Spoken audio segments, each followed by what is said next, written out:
Now, Mehmet, thank you very much for your time today. Now, we've got a lot of actors here in the conflict in Syria. How do these actors really envisage a post-war Syria? How will it be divided? What's the map look like? From what we can see right now, I think the aim of particularly Russia and Iran seems like to create a boutique-style state for Assad in south of Aleppo. That will be basically the Alawites ruled, that plays into the hands of Iran, particularly as they back the Shiite regime there. In the north, we are seeing the canton that will basically connect parts controlled by PYD, that will be also somewhat controlled by Russia, as well as the US at the moment, because they're also supporting PYD.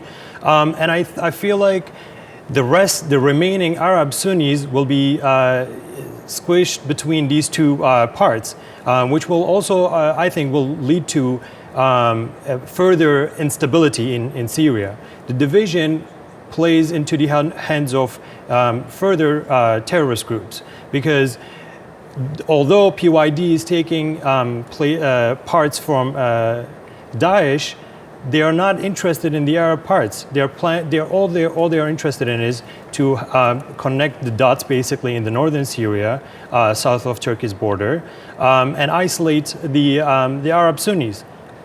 The isolation of Arab Sunnis also, I think, will further enhance Daesh's rise, because who will be speaking for the Arab Sunnis at that time?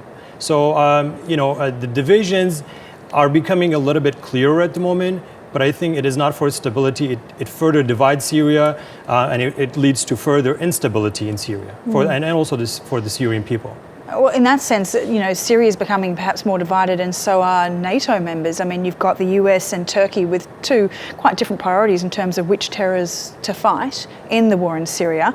How will both countries manage their individual priorities and also maintain their loyalty as NATO members? Well, Turkey has said that there is no differentiation between PKK terrorist group and PYD at the moment. So Turkey is determined to fight against the national national security threat that will come from PYD, but also they have to maintain a relation with the US. But I think what's more important, US needs to make a decision here, whether they are going to support their long-lasting ally, Turkey, in the region, or they will be supporting a proxy in the region, which is not in their own interest in the long run, I think. The fight against Daesh is a very strong priority for the US, though.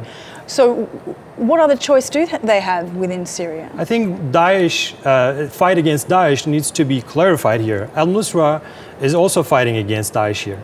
Russia is also fighting against Daesh, they're claiming. Assad is claiming to be fighting against Daesh. Now, what I think the mistake US is making is they are discriminating against one terrorist group over the other one. So there is no differentiation between terrorist groups. If they are going to support PYD, why is US not supporting Al-Nusra? Al-Nusra also fighting Daesh at the moment. So within these divisions that you say or that you envisage, where does a potential no-fly zone for the hundreds of thousands of refugees that could perhaps continue to be internally displaced be?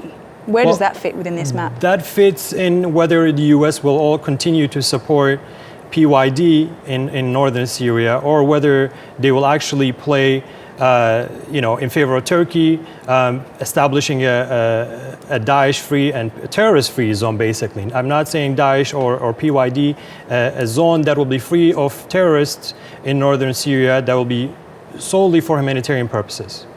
Okay, Mehmet, thank you very much for your time.